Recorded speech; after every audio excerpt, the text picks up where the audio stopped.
Queridos y estimadas estudiantes, bienvenidos a la videoclase 1 de la asignatura Realidad Nacional.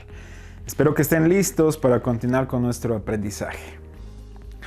En esta videoclase trabajaremos en los sistemas políticos mundiales. A lo largo de esta sesión, justamente abordaremos los principales sistemas políticos y sus principales características. Y, por supuesto, sus funciones, conocimientos esenciales para que puedan participar de manera efectiva en el foro de esta unidad. Al finalizar la presentación, les plantearé una pregunta la cual será analizada y discutida en el foro dentro de su plataforma virtual. Será fundamental su compromiso, la interacción dentro de esta actividad colaborativa. No se olvide revisar los parámetros de calificación según la rúbrica TIGRE. Empecemos. Ok. En cuanto a los sistemas políticos, comprendiendo de inicio que un sistema político refiere a un conjunto de instituciones, organizaciones y procesos que rigen la vida política de una sociedad o continuidad como resultado no solo de las opciones políticas, sino también del desarrollo de la economía y las relaciones sociales que configuran a las sociedades.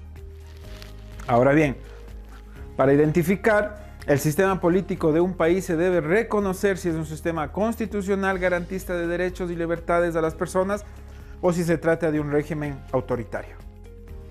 El primero se denomina como gobierno presidencial o parlamentario, que en teoría garantiza los derechos fundamentales de las personas, pero bajo el estricto régimen de la ley y el derecho por sobre las personas.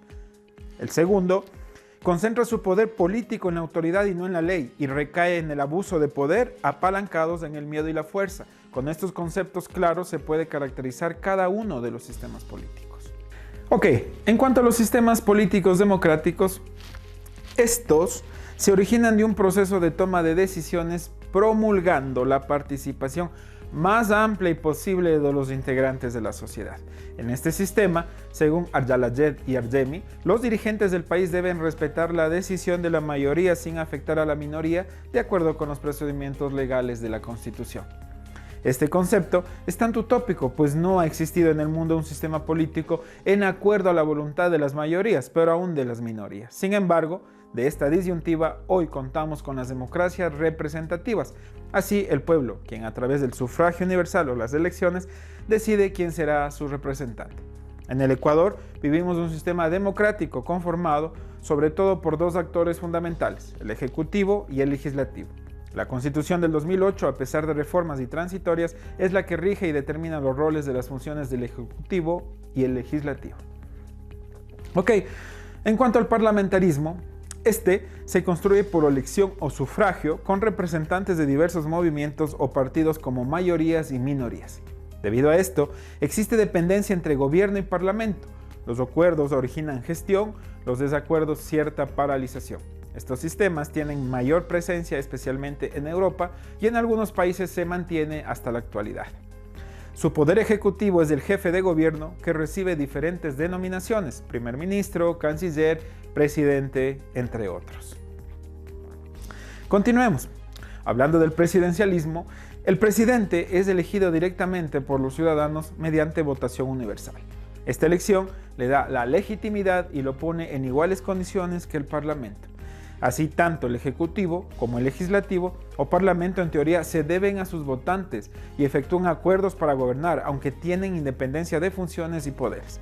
Eso sí, el Ejecutivo designa a sus colaboradores. En Ecuador, por ejemplo, el presidente elige a sus ministros y el jerárquico de su gobierno sin interferencia del Legislativo o la Asamblea Nacional.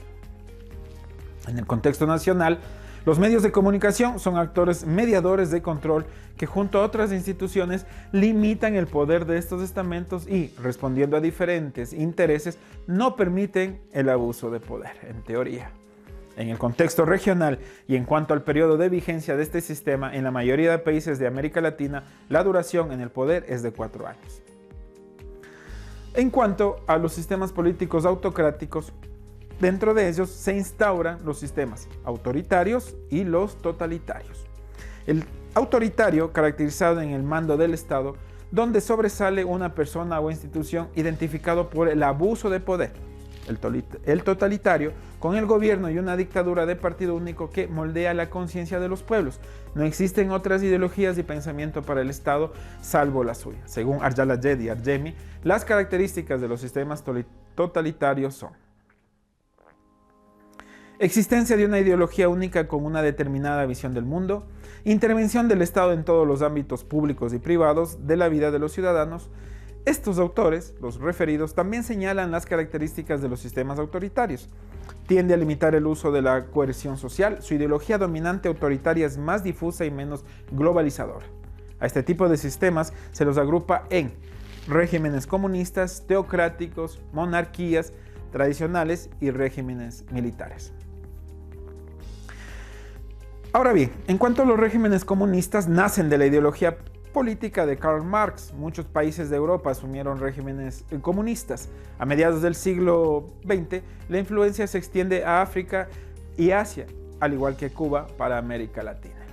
Así, está dominado por un único partido que no puede ser vencido.